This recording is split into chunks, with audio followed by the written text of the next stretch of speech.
할렐루야, 사랑하는 성도 여러분, 반갑습니다. 오늘은 거룩한 주일입니다.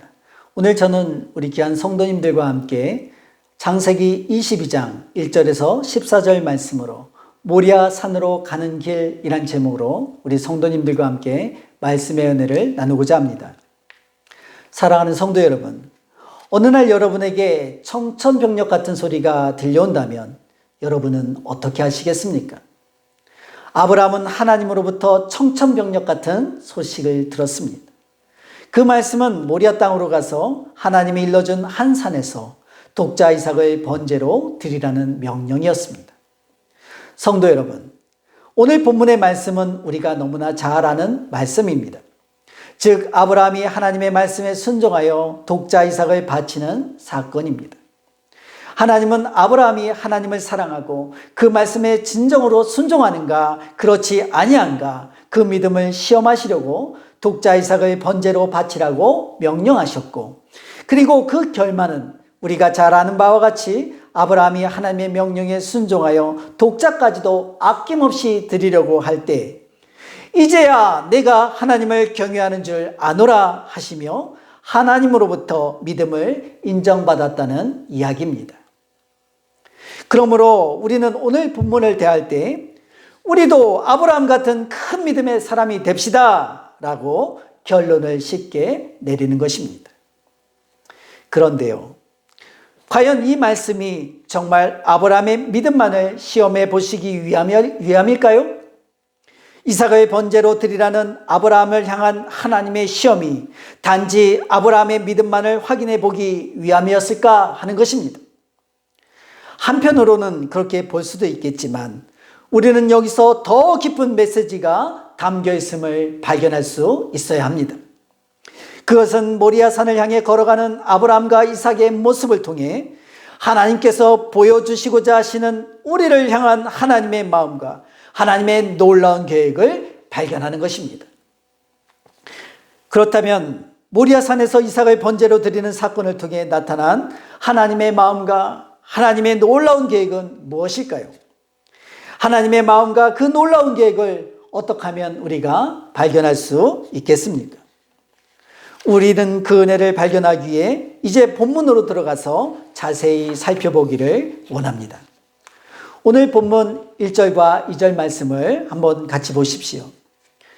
그 일 후에 하나님이 아브라함을 시험하시려고 그를 부르시되 아브라함아 하시니 그가 이르시되 내가 여기 있나이다. 여호와께서 이르시되 내 아들 내 사랑하는 독자 이삭을 데리고 모리아 땅으로 가서 내가 내게 일러준 한 산 거기서 그를 번제로 드리라. 아멘. 사랑하는 성도 여러분, 여기서 그 일 후에라는 말은 아브라함이 겪었던 모든 믿음의 풍랑 후에, 즉 그의 믿음이 성숙한 후에라는 뜻입니다. 구체적인 사건으로는 창세기 제21장에서 아브라함이 이스마엘과 하갈을 쫓아내고 아비멜렉과 언약을 맺은 직후였습니다. 그 일 후에 하나님께서는 아브라함을 부르시고 시험하셨는데 그 시험은 모리아 땅으로 가서 하나님이 일러준 한 산에서 독자 이삭을 번제로 드리라는 명령이었습니다. 그리고 본문 22장 1절은 계속해서 하나님이 아브라함을 시험하기 위해 부르셨다고 시작합니다. 하나님에 의한 시험은 인간을 타락하게 하는 사탄에게서 기원한 유혹과는 전혀 다른 것입니다. 하나님의 시험은 성도의 신앙을 증험해 보는 테스트인 것입니다. 하나님이 아브라함에게 시험을 주시는 이유는 시험을 통해 그를 연단시키고 더욱 견고히 세우기 위한 것이었습니다. 그러나 하나님의 계획을 알지 못하는 아브라함에게는 독자 이삭을 번제로 드리라는 명령은 도무지 감당할 수 없는 명령인 것입니다. 보통 사람이라면 하나님 어째서 저에게 이렇게 혹독한 명령을 내리십니까? 차라리 아들이 아닌 제가 대신 번제물이 되면 안 되겠습니까? 하나님의 약속으로 받은 유일한 아들 이삭을 번제로 드리라니요 하며 항변할 수도 있겠지만, 어찌된 일인지 성경은 아브라함이 얼마나 고민했는지 또는 얼마나 하나님 앞에 매달렸는지 어떤 반응을 보였는지 소개하는 장면이 없다는 것입니다. 그럼에도 우리는 미루어 짐작할 수 있는 것은 아마도 그날 밤 아브라함은 한잠을 못 이루면서 내면의 갈등을 겪었을 것입니다. 그러나 그럼에도 아브라함은 이 모든 갈등을 극복하고 장작을 쪼개고 불과 칼을 준비하고 하나님의 명령을 따라 아들 이삭을 번제로 드리기 위해 길을 떠났습니다. 그러면 아브라함의 결단과 순종은 어떻게 가능할 수 있었을까요? 히브리서 기자는 순종할 수 없는 명령 앞에서 완전하게 순종하는 아브라함의 신앙의 본질적 내용을 다음과 같이 소개하고 있습니다. 히브리서 11장 17절에서 19절 말씀을 우리 함께 보겠습니다. 아브라함은 시험을 받을 때 믿음으로 이삭을 드렸으니 그는 약속들을 받은 자로 돼 그 외아들을 드렸느니라. 그에게 이미 말씀하시기를 내 자손이라 칭할 자는 이삭으로 말미암으리라 하셨으니 그가 하나님이 능히 이삭을 죽은 자 가운데서 다시 살리실 줄로 생각한지라. 비유컨대 그를 죽은 자 가운데서 도로 받은 것이니라. 아멘. 사랑하는 여러분, 아브라함은 하나님이 능히 죽은 자 가운데서 다시 살리실 줄 믿는 부활 신앙을 가졌을 뿐만 아니라 더 나아가 죽은 자 가운데서 도로 받을 것을 믿는 믿음을 소유했다는 것입니다. 사랑하는 성도 여러분, 저와 여러분에게도 이와 같은 부활 신앙이 있기를 주님의 이름으로 축복합니다.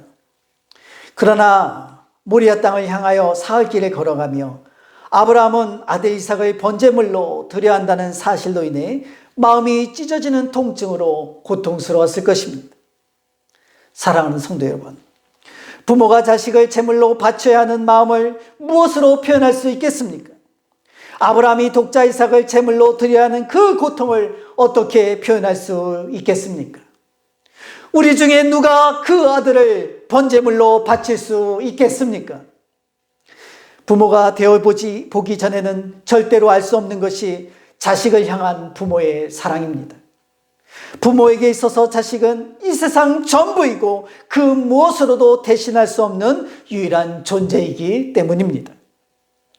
그런데 여기서 우리가 분명히 알아야 할 것은 하나님은 이와 같은 심정으로 독생자 예수 그리스도를 우리를 위한 제물로 내어주셨다는 것입니다. 그리고 죄와 허물로 벌써 죽어야 할 우리를 위해 하나님께서 독생자 예수 그리스도를 십자가에 못 박았습니다. 그러므로 모리아산을 향해 사흘 길을 걸어가는 아브라함의 심정을 통해 우리는 하나님 아버지의 마음을 볼 수 있어야 하는 것입니다. 왜냐하면 모리아산으로 오르는 장면은 구약의 갈보리 사건을 예표하고 있기 때문입니다. 창세기 3장 15절 말씀을 한번 보십시오. 내가 너를 여자와 원수가 되게 하고 내 후손도 여자의 후손과 원수가 되게 하리니 여자의 후손은 내 머리를 상하게 할 것이요 너는 그의 발꿈치를 상하게 할 것이라 하시고. 아멘.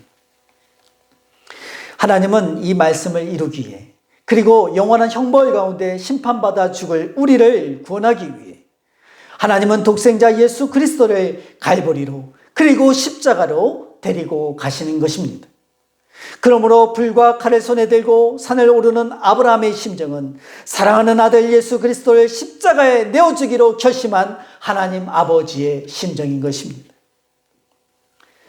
사랑하는 여러분, 그러면 아들 이삭의 모습은 어떠합니까? 오늘 본문 5절에서 6절 말씀을 보십시오. 이에 아브라함이 종들에게 이르되 너희는 나귀와 함께 여기서 기다리라. 내가 아이와 함께 저기 가서 예배하고 우리가 너희에게로 돌아오리라 하고 아브라함이 이에 번제나무를 가져다가 그의 아들 이삭에게 지우고 자기는 불과 칼을 손에 들고 두 사람이 동행하더니. 아멘. 아들 이삭은 번제나무를 등에 지고 갑니다. 이삭은 자기가 드려져야 할 번제나무를 지고 묵묵히 모리아산을 향해 걸어가고 있는 것입니다. 성도 여러분, 우리는 이 모습 속에서 우리가 짊어져야 할 십자가를 예수 그리스도께 옮겨 지으신 하나님의 대속사역을 발견하게 되는 것입니다. 예수 그리스도는 자신이 못 박힐 십자가를 등에 지고 골고다 언덕길로 올라가셨습니다. 자신의 죄가 아닌 우리 죄 때문에, 바로 당신과 나의 죄 때문에, 바로 저와 여러분 때문에 십자가를 지고 예수님이 골고다 언덕으로 오르셨습니다. 아브라함과 이삭이 모리아 산으로 가는 길에는 발걸음보다 더 무거운 침묵만 흘렀습니다. 그도 그럴 것이 아들을 죽음의 현장으로 이끌고 가는 아버지가 무슨 말이 있겠습니까? 아브라함은 내적 고통으로 침묵했고, 이삭은 평소와 다른 아버지의 표정으로 인해 긴장과 당혹감을 느꼈습니다. 그리고 오늘 드려야 하는 제사에 대해 궁금증이 일어났습니다. 전에도 아버지와 함께 하나님께 예배 드린 적이 있었지만 이번엔 좀 뭔가 달랐기 때문입니다. 이삭은 번제나무를 등에 지고 아버지와 걸어가다 불안한 침묵을 깨뜨리듯이 문득 한 가지 질문을 합니다. 불과 나무는 있거니와 번제할 어린 양은 어디 있나이까? 아브라함은 번제할 어린 양에 관한 사실을 말하지는 않았지만 아마도 이삭은 아버지와 3일길을 가면서 어쩌면 번제할 어린 양이 자신이 아닐까 하는 것을 직감했을지도 모릅니다. 그리고 이제 마지막 모리아산을 오르면서 그는 두려움 가운데 자신이 아니었으면 좋겠다고 생각했을 것입니다. 그래서 그는 용기를 내어 아버지께 물어보는 것입니다. 할 수만 있으면 자신이 아니기를 바라면서 말입니다. 아버지, 불과 나무는 있거니와 번제할 어린 양은 어디 있나이까? 사랑하는 성도 여러분, 불과 나무는 있거니와 번제할 어린 양은 어디 있나이까? 라고 묻는 아들 이삭의 질문에 아브라함은 얼마나 당황이 되고 또 얼마나 마음이 아팠을까요? 아브라함은 그저 이렇게 대답합니다. 번제할 어린 양은 하나님이 자기를 위하여 준비하시리라. 그리고 마침내 아브라함과 이삭은 하나님이 지시한 곳에 이르렀습니다. 그리고 그곳에서 단을 쌓고 나무를 벌려놓고 아들 이삭을 결박하여 단나무 위에 놓았습니다. 그런데 이상한 것은 늙은 아버지 아브라함이 결박하는데도 건장한 청년 아들 이삭이 반항하지 않는다는 것입니다. 그냥 순한 양처럼 그냥 그렇게 묶였습니다. 사랑하는 여러분, 십자가의 사건은 하나님이신 예수님께서 억지로 죽으신 사건이 아닙니다. 저와 여러분을 살리기 위해 예수님께서 스스로 십자가에 죽으신 것입니다. 우리를 사랑하셔서 우리를 구원할 방법이 그거밖에 없다면 흔쾌히 그렇게 하시기로 스스로 결정하시고 행하신 것입니다. 그리고 이제 칼을 들고 내려치려는 순간 하나님이 아브라함을 급히 부르십니다. 오늘 본문 11절 말씀입니다. 아브라함아, 아브라함아, 그 아이에게 내 손을 대지 말라. 아무 일도 그에게 하지 말라. 내가 내 아들 독자라도 내가 아끼지 아니하였으니 내가 이제야 내가 하나님을 경외하는 줄을 아노라. 하나님께서 얼마나 다급하신지 아브라함아, 아브라함아 라고 부르십니다. 그리고 아무 일도 행하지 말라는 것입니다. 이제 시험은 끝났다는 것입니다. 사랑하는 성도 여러분, 만일 오늘의 사건이 아브라함의 믿음을 시험하시는 것만이 목적이었다면 하나님의 시험은 이것으로 끝난 것입니다. 이제 너희 마음을 알았으니 집으로 돌아가라 라고 말씀하시면 되는 것입니다. 그러나 성도 여러분, 모리아산에서 번제는 끝나지 않았습니다. 왜냐하면 본문은 구약의 갈보리 사건이며 하나님께서 아브라함을 시험하신 사건을 통해 구속의 원리와 그리스도의 십자가의 대속을 예포하고 있기 때문입니다. 13절 말씀을 다 함께 보겠습니다. 아브라함이 눈을 들어 살펴본 즉 한 순양이 뒤에 있는데 뿔이 수풀에 걸려 있는지라 아브라함이 가서 그 순양을 가져다가 아들을 대신하여 번제로 드렸더라. 하나님은 순양을 준비해 주셨습니다. 아버지, 불가나무는 있거니와 번제할 어린 양은 어디 있나이까? 라고 질문했을 때 하나님이 자기를 위하여 친히 준비하시리라 라는 8절의 말씀이 성취된 것입니다. 그러므로 이 사건은 순양의 희생이 곧 아들 이삭의 희생이며 이삭의 희생은 곧 하나님의 아들 예수 그리스도의 십자가를 예표하고 있음을 보여주는 것입니다. 한 순양은 이삭을 대신하여 죽었지만 2000년 전 하나님의 어린 양 되신 예수님은 영원히 죽을 수밖에 없는 우리 죄를 용서하기 위해 대신하여 죽으신 것입니다. 그러므로 사랑하는 성도 여러분, 아브라함의 모리아산의 사건은 자식을 번제로 바치라는 내용이 아니었습니다.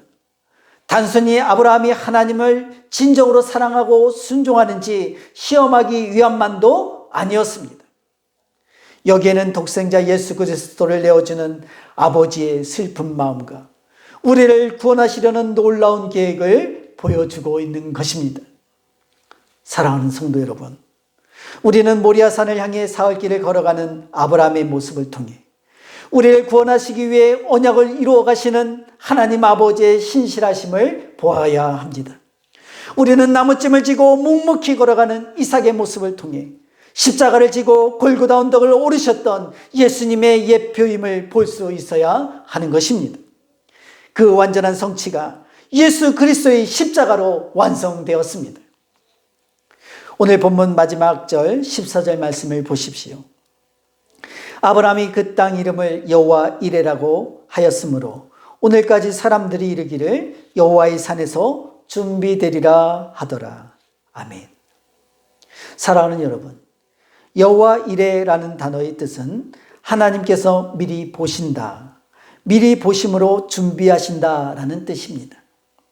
인생의 죄와 타락을 보시고 하나님께서는 어린 양 예수 그리스도를 준비하셨습니다. 또한 여호와의 산에서 준비되리라 라는 말씀은 여호와의 산에서 보여지리라 라는 뜻입니다. 여러분, 무엇이 보여지겠습니까? 하나님은 우리에게 무엇을 보여주시겠습니까? 그것은 여호와 하나님께서 준비하신 구원, 어린 양 예수 그리스도를 통한 십자가의 구원입니다.